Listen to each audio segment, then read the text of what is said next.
하나님 말씀 보시겠습니다. 요나서 2장 2절부터 9절까지 말씀입니다. 내가 받는 고난으로 말미암아 여호와께 불러 아뢰었더니 주께서 내게 대답하셨고 내가 스올의 뱃속에서 부르짖었더니 주께서 내 음성을 들으셨나이다. 주께서 나를 깊음 속 바다 가운데에 던지셨으므로 큰 물이 나를 둘렀고 주의 파도와 큰 물결이 다 내 위에 넘쳤나이다. 내가 말하기를 내가 주의 목전에서 쫓겨났을지라도 다시 주의 성전을 바라보겠다 하였나이다. 물이 나를 영혼까지 둘러싸우며 깊음이 나를 에워쌌고 바다풀이 내 머리를 감쌌나이다. 내가 산의 뿌리까지 내려갔사오며 땅이 그 빗장으로 나를 오래도록 막았사오나 나의 하나님 여호와여 주께서 내 생명을 구덩이에서 건지셨나이다. 내 영혼이 내 속에서 피곤할 때에 내가 여호와를 생각하였더니 내 기도가 주께 이르렀사오며 주의 성전에 미쳤나이다.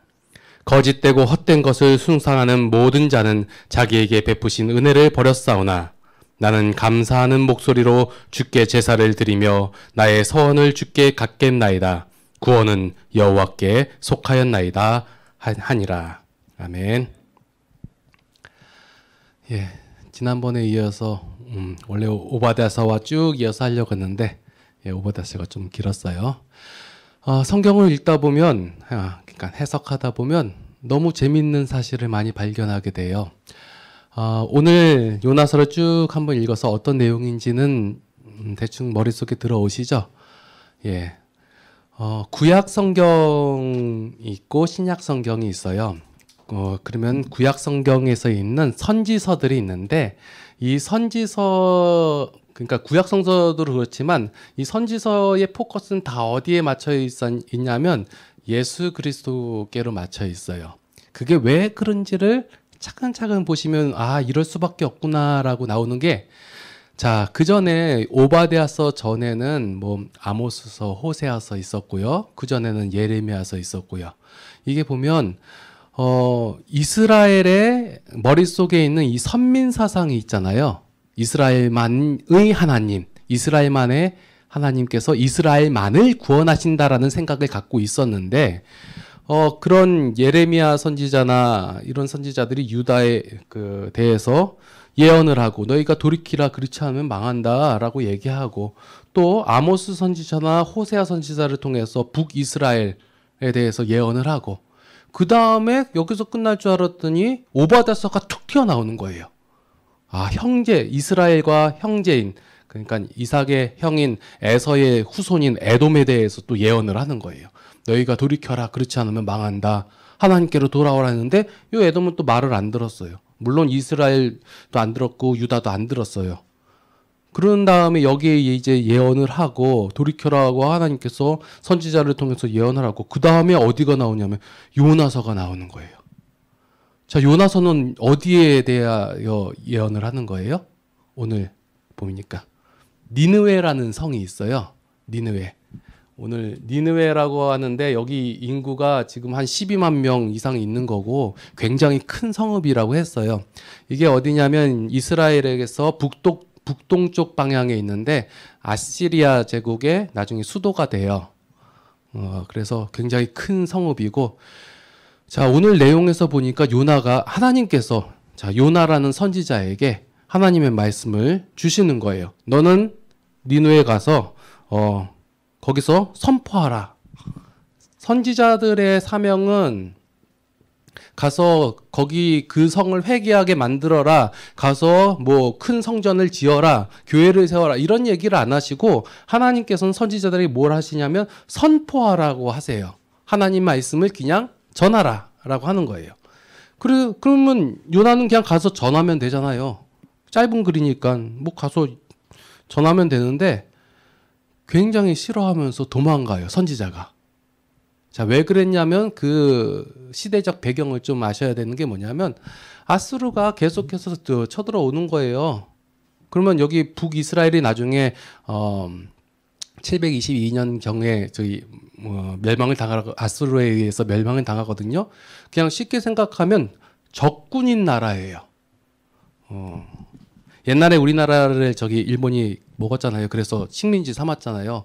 그러면 이거하고 똑같은 거예요. 식민지 삼고 있는, 괴롭힘 당하고 있는 우리나라의 한 사람에게 하나님께서 일본에 가서 일본이 계속해서 하나님 말씀을 안 듣고 너희가 계속 그대로 악을 행하면 망한다라고 전해라 하는 거예요. 그럼 전하고 싶겠어요? 안 전하고 싶겠어요? 안 전하고 싶죠. 왜냐? 전하지만 않으면 물론 그들이 뭐 회개하리라고 생각도 안 해요. 그런데 혹시라도 그거 듣고 해결하라면 망하는 꼴을 봐야 되는데 안 망하다잖아요. 나중에 보면 4장에 가면 요나가 하나님에 대해서 고백하는 장면이 나와요. 하나님께서는 노하기를 더디하시고 인자가 많으시고 뭐 은혜로우시며 자비로우시며 이러시단 말이에요. 그러니까 선지자인 요나는 하나님에 대해서 확실하게 잘 알았어요. 그러니까 이 하나님이 그 회개하면 돌이키실 것 같으니까 아예 전하지 않겠다 한 거예요. 여기 괜히 전했다가 그러면 그래서 아예 멀리 배 타고 도망가는 거예요. 반대편으로 다시스라는 곳으로. 자, 오늘 그러면 요나서 내용 보면 재밌는 게 뭐냐면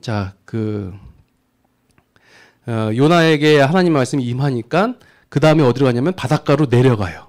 바닷가로 내려가니까 마침 다시스로 가는 배가 떠나려고 있어요. 자, 여기서 봤을 때 우리가 하나님 말씀에 거역하고 행하지 않으려고 할 때 너무 순적하게 되잖아요. 그러면 좀 조심해 볼 필요가 있어요.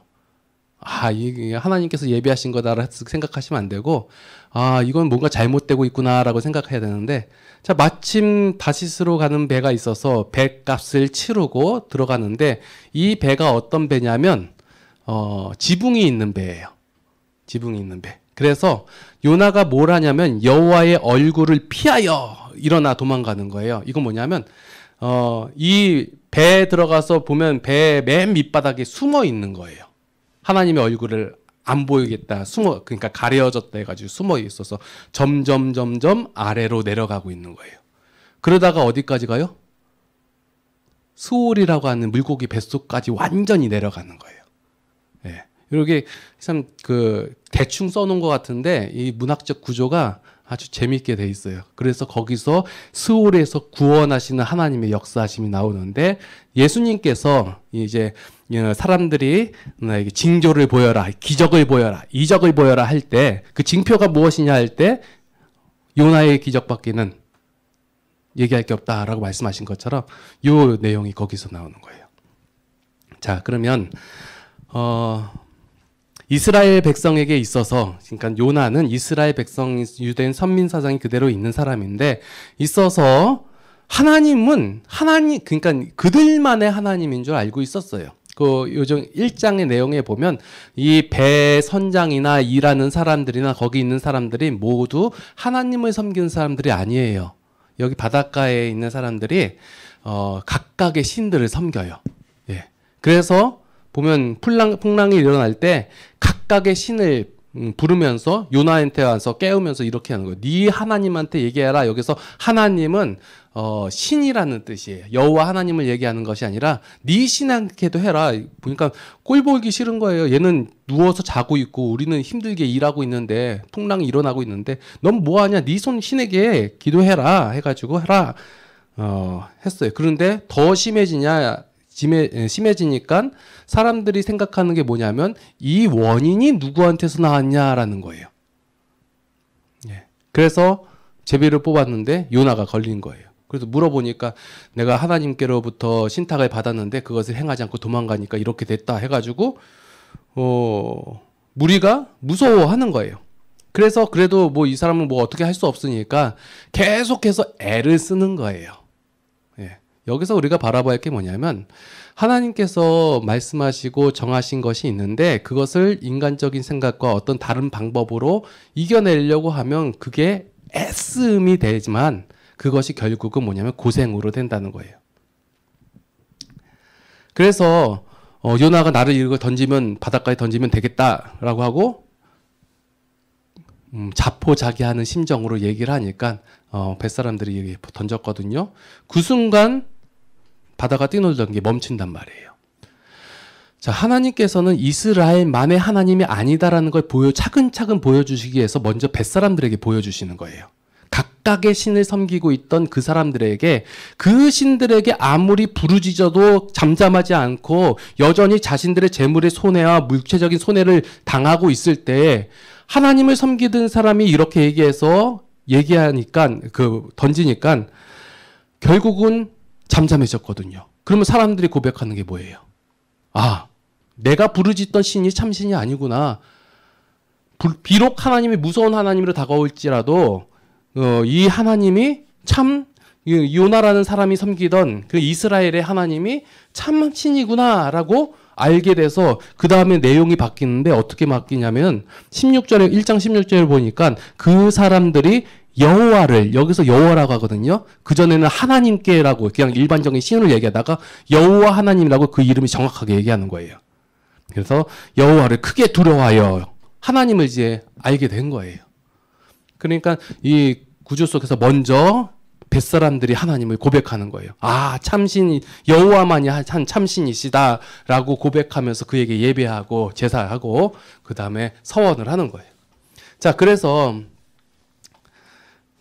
오늘 이제 본문 말씀이 요나가 이제 큰 물고기 속에서 하는 거예요. 자, 여기서 요나서에서 예비하다라는 단어가 한 4번 나오거든요. 여기서 큰 물고기를 예비하다라고 나오고, 그 다음에 뒤에 박넝쿨을 하나님께서 예비하시고, 또한 벌레를 예비하시고, 그 다음에 뜨거운 동남풍을 예비하시고, 하나님께서 예비하신 대로 요나가 이렇게 움직이거든요. 그러면 요 예비하신 것에 대한 가장 큰 포커스, 목적은 뭐냐면 요나가 하나님을 알길 원하는 거예요. 그전에는 요나가 지식적으로만 알았어요. 그 지식에 대한 고백이 4장에서 나오는 주께서는 은혜로우시며 자비로우시며 노하기를 더디하시며 인애가 크신 하나님이에요. 이거는 모든 성도들이 그냥 얘기를 해요. 하나님은 인애로우시다, 자비로우시다, 노하기를 더디하시다 라고 알고 있어요. 그런데 그것을 진정하라고 고백하기 위해서 하나님께서 예비하심이 나오는 거예요. 자, 그 얘기하시면서 이제 고난 속에서 이제 요나가 고백하는 내용이 우리가 생각하는 것과 조금 달라요. 뭐냐면 그 전에 이제 시편이나 이런 다윗의 고백을 보면 하나님 내가 죽겠습니다 하고 날 살려주세요 하고 나를 핍박하는 저 무리들을 가만히 내비두지 마시고 그 위에 머리 위에 숯불을 더하시고 그 원수의 목전에서 내게 상을 베푸시고 이렇게 강하게 나오거든요.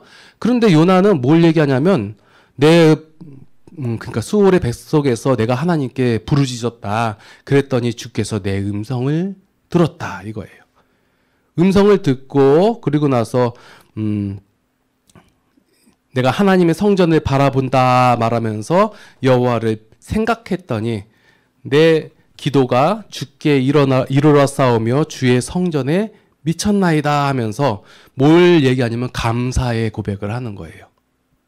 이 감사의 고백은 하나님께서 나를 죽음 가운데서 건져주셔서 생명을 주셨기 때문에 감사가 아니라 하나님께서 내 기도를 음성을 들으셨다에 대한 감사예요. 그리고 내가 주의 성전을 바라보겠다라는 것에 대한 감사예요. 그래서 그 감사의 기도를 하면서 모든 구원은 하나님께로 여호와께 속하였나이다라고 고백을 하는 거예요. 그래서 우리의 인생 가운데서 고난이 닥치거나 힘든 일이 닥칠 때는 우리가 하나님을 찾아야 된다는 거예요. 이게 혹시 나중에 보면 이제 니느웨 백성들도 고백하지만 오늘 요나서 1장 2절에 보면 하나님께서 말씀하신 내용이 뭐냐면 너는 일어나 저 큰 성읍 니느웨로 가서 그것을 향하여 외치라. 그 악독이 내 앞에, 여기서 앞에란 말은 하나님 얼굴 앞에까지 와 있다는 얘기예요. 그러니까 우리가 말씀 보면서 알아야 할 게 뭐냐면 우리가 죄악이라는 게 하나 잘못했다고 이렇게 혼나고 이렇게 되지 않고 하나님 얼굴 앞으로 천천히 쌓여져 오는 거예요. 그러면서 뭘 하냐면 이제 구약에서는 선지자를 통하여 선포하게 하시는 거예요.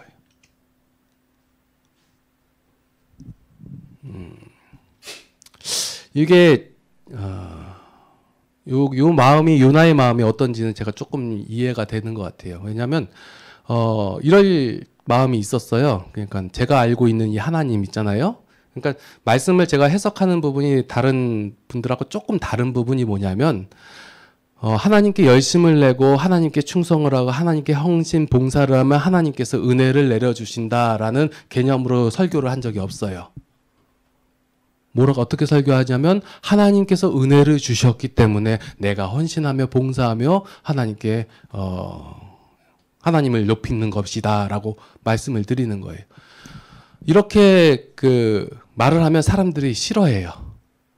원래 맞는 말이고 좋아할 것 같잖아요. 근데 사람들이 싫어해요. 왜냐하면 사람들의 죄성 중에 하나가 뭐냐면 내가 애쓰고 힘내가지고 무엇인가 성취를 했을 때 그것을 하나님께서 축복하시면 그것은 내 축복받을 만한 근거가 되고 뭔가 사람들은 자신의 근거를 남기길 원하니까 예.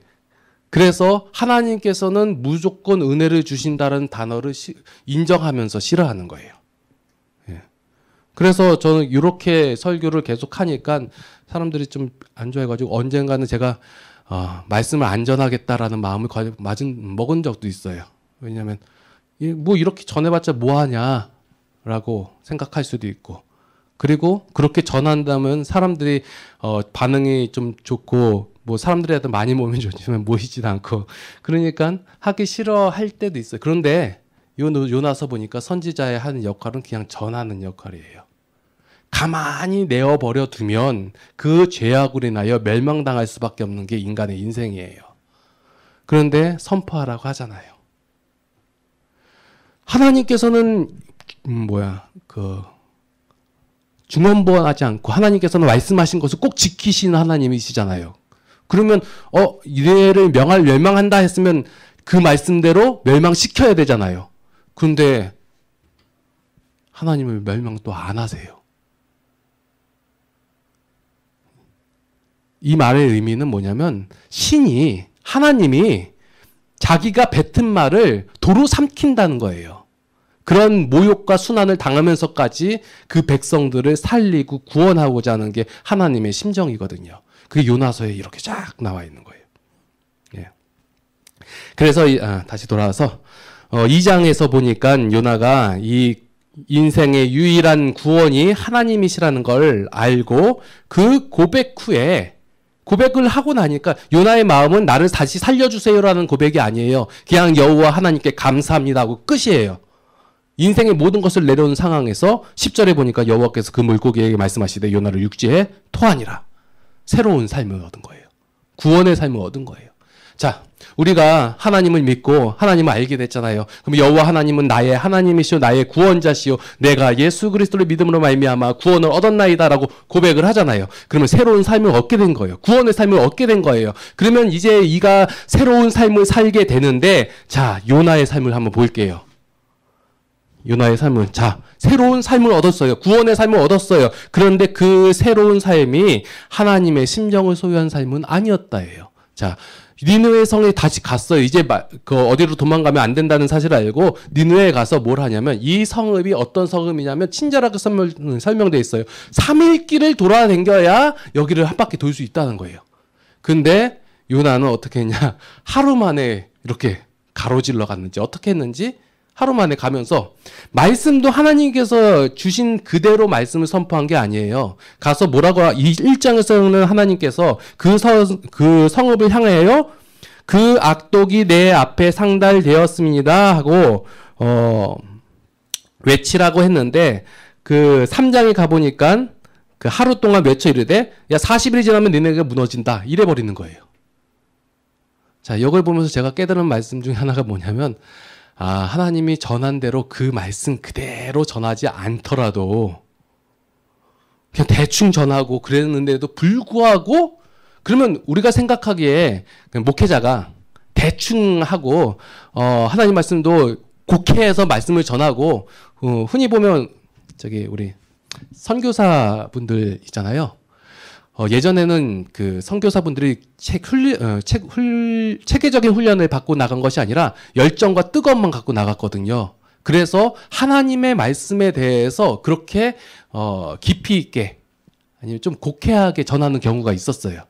그런데 참 놀라운 사실은 그렇게 전함에도 불구하고 그곳에서 하나님의 구원의 역사가 일어난다는 거예요. 이건 우리의 생각과 사상을 뛰어넘는 얘기예요. 우리가 생각하기엔 잘 준비하고 그리고 뜨거움과 열정적으로 잘해야지만이 뭔가 이루어질 거라고 생각되는데 하나님의 구원의 역사하심 속에서는 오늘 요나가 행한 것처럼 3일길, 여기 우리는 3일길이라고 했으면 한 30일은 돌아다니면서 전도를 해야 되잖아요. 그런데 그렇지 않고 그냥 하루길을 그냥 돌아다니면서 대충 40일 뒤에 망한다 하고 도망간 거예요. 그런데 참 놀라운 일이 이 백성들이 먼저 회개하는 거예요. 상상치도 못할 일이 일어나는 거예요. 회개 백성들이 하나님을 믿고 금식을 선포하고 높은 자나 낮은 자나 막론하고 굵은 베옷을 입고 행함을 하는 거예요. 여기서 회개에서는 행함이 뒤돌아가는 거예요. 보여주고 나타내고. 그러니까 니네 왕이 이제 또 한술 더 떠서 얘기하는 거예요. 야, 백성들 뿐만 아니라 동물들도 짐승들도 다 배를 입히고 금식하게 해라 하고 하나님께 회개하는 거예요. 그러면서 뭘 했냐? 우리가 흔히 말하면 회개라고 하면 막 부르짖고 눈물 짓고 막 이런 걸 줄 알고 있잖아요. 그런데 오늘 니느웨 사람들이 한 회개가 뭐하냐면 3장 8절에 각기 악한 길과 손으로 행한 강포에서 떠날 것이다. 이거예요. 이게 회개예요. 그 죄악이 여호와의 얼굴 앞에 이렇게 다다르고 있는 거예요. 그래서 여호와의 얼굴 앞에 완전히 다다르면 그 악으로 인하여 그 죄로 말미암아 망하게 돼 있는 거예요. 멸망하는 거예요. 그게 당연한 거예요. 그런데 선지자의 선포하심으로 말미암아 선포를 이들이 듣고 하나님 앞에 돌이켜 회개하는 거예요. 그 회개가 무엇이냐 했더니 배를 입고 베옷을 입고 금식하고 이것을 얘기하는 것이 아니라 뒤에 나오는 그 악한 길과 손으로 행한 강포에서 떠나는 것이에요. 하나님의 목적은 우리가 구약을 바라볼 때 하나님 무서워 보여요. 막 때려 부시고 다 뭘 멸망시키고 막 진노하시고 이런 하나님처럼 느껴지는데 그런 하나님이 아니라 하나님께서는 하나님 그 목적은 뭐냐면 모든 인류가 그 죄악에서 죄의 길에서 떠나 하나님과의 관계가 회복되기를 원하시는 거예요. 너 잘못하고 있지 그러니까 맞아라 이게 아니라 너 잘못하고 있다 그러니까 돌이켜라. 돌이켜서 그 악한 길에서 떠나라 이 얘기예요. 그러면 내가 그 전에 니느웨 백성들이 얼마나 악을 많이 행했어요. 그 하나님의 그 죄악이 몰려왔으니까. 그런데 그럼에도 불구하고 그것은 잊어버리고 그 다음에 하나님께 돌이킨 것 그것을 원하시는 거예요. 그래서 니느웨 백성의 그 회개에 그 돌이키는 행동에 그 악에서 떠나고 그 악한 길에서 돌이켜 떠난 것을 보시고 하나님께서 뜻을 돌이키시는 거예요. 악한 길과 강포에서 떠나는 것 그 행동 자체가 바로 회복 자체인 거예요. 그래서 하나님께서는 너희가 재앙과 환난을 면하게 될 것이다 라고 말씀하시는 거예요. 그래서 요나서를 통해서 이스라엘만의 하나님, 유다만의 하나님, 이스라엘만의 하나님이 아니라 모든 세계 온 인류의 하나님이심을 보여주시고 그 만민을 구원하시고자 하는 그 하나님의 의지를 보여주시는 거예요. 그래서 하나님께서는 이방인들에게 회개하고 돌이켜 그 행동을 바르게 하면 멸망당하지 않는다는 그 사실을 알게 하시고 더불어 요나를 통해서 이스라엘 백성들에게는 하나님과 동일한 마음을 갖기를 원하신 거예요. 자, 여기서 그냥 니느웨 백성 회개하고 끝났다 하면 뭐 그냥 그러려니 하겠지만 4장이 있어요. 4장. 자, 요나의 마음이나 저의 그 마음이나 똑같아요. 싫어하는 거예요. 매우 싫어하는 거예요. 지금 매우라는 단어도 쓰였고 싫어하고 성내며 하나님 앞에. 그것 보십시오. 제가 이래서 도망간 거 아닙니까? 그냥 저 악한 죄인들 그냥 내어버려 두시면 그 죄악 가운데서 자멸하고 멸망하고 말 텐데 왜 하나님은 그들에게 말씀을 전하라고 해가지고 그들로 하여금 회개하게 하십니까? 라고 화내며 성내는 거예요. 이 마음이 이해가 되죠. 우리 마음이 그래요. 네. 그런데 하나님께서는 말씀하시는 거예요. 그러면서 이제 예비하시는 단어가 3개 나오는 거예요.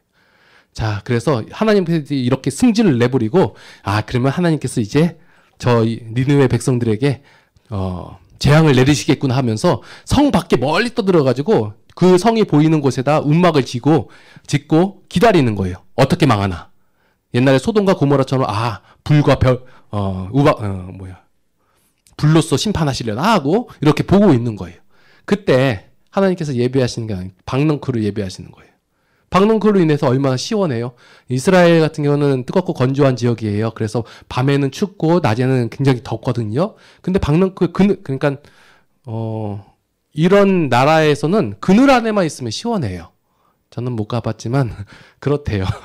시원하고 그늘 밖에 나가면 되게 덥고. 그러니까 박넝쿨이 얼마나 고맙겠어요.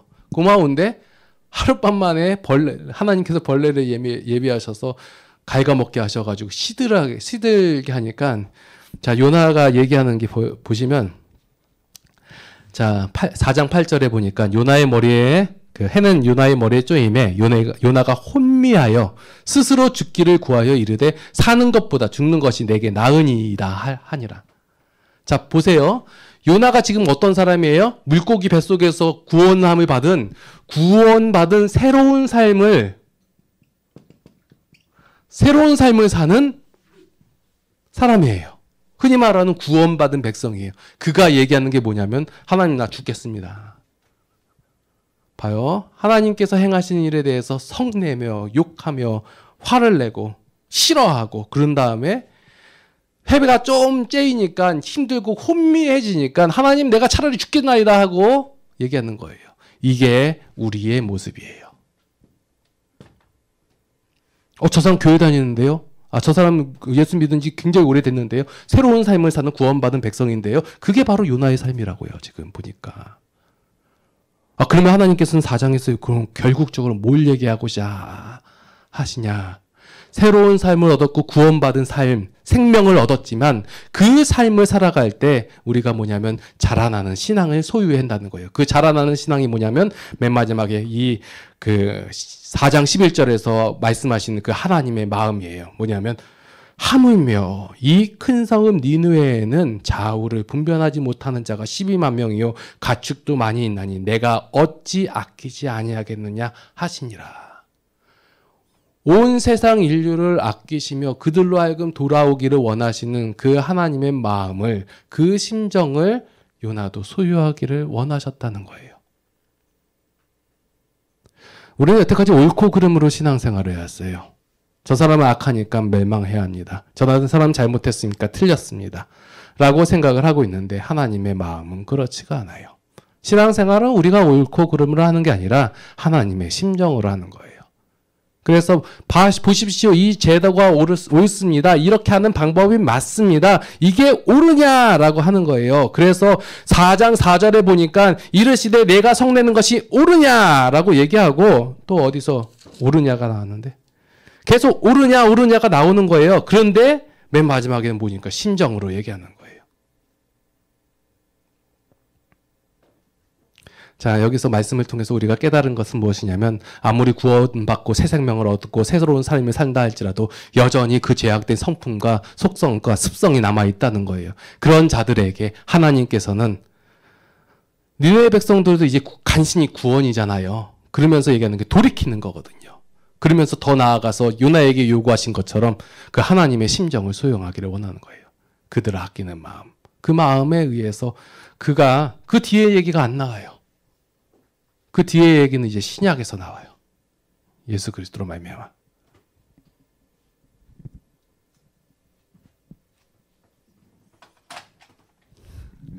자, 제 설교는 적용이 없어요. 자, 이제 우리가 이렇게 합시다. 없어요. 그냥 말씀을 듣고 그 잔잔하게 깨달으시고 하나님이 여러분들을 향해서 그 마음을 품고 계세요. 저를 통하여, 저도 마찬가지고 우리 모두에게. 우리가 죄악을 저지르면 안타까워하시고, 그리고 돌이키기를 원하시고, 돌이키면 기꺼운 마음으로 그들에게 자비를 내려주시고 은혜를 더하여 주시고 노하기를 더디하시고 뜻을 돌이키시고, 그런 다음에 그 하나님의 심정을 갖고 그 삶을 영위하는 거예요. 죽었다 살아나도 사람은 안 변해요. 오직 구원은 여호와께로서이다. 하나님만이 우리들을 변화시켜 주시는 거예요. 예비하사, 예비하사, 예비하사, 예비하사 나오잖아요. 우리의 삶 속에서 하나님께서 예비하사 우리를 어떻게 하시냐? 하나님의 심정을 소유하게끔 이끌어 가시는 거예요. 오늘도 앞으로의 삶 속에서 성도의 여러분들의 삶 속에 하나님께서 예비하심으로 말미암아 하나님의 심정을 소유하여 그 삶을 행복하게 누리시기를 예수님의 이름으로 축원합니다. 아멘.